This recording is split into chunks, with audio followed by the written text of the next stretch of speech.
What a great day to come back out into the greenhouse. It's been a little while since I took you here, and I wanted to show you just how things have changed. I have very few seedlings left in flats like those purple broccoli back there because most of them have been potted up into 3.5, 4.5 inch pots like these tomatoes. I now have over 200 tomatoes all potted up and in a couple of weeks ready to go into the ground.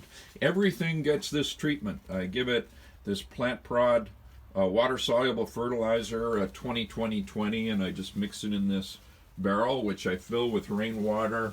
And I've brought in my tropicals as well, which I purchased from Valley View Gardens in Markham just the other day. What a great place to go for tropicals. They have the best. And I'm going to hold them here for a couple of weeks before I put them out into the garden. And then I have this. Oh my goodness, what's that?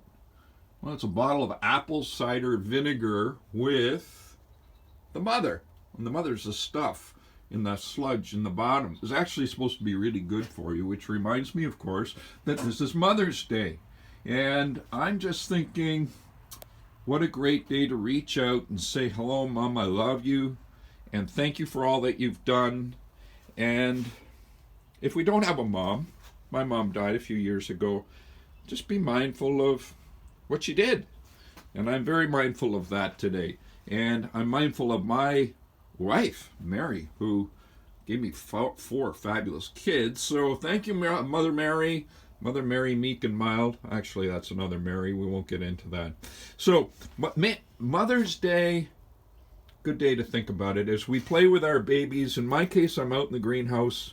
Maybe you've got some babies like this of your own, and you'll be thinking about your mom as well.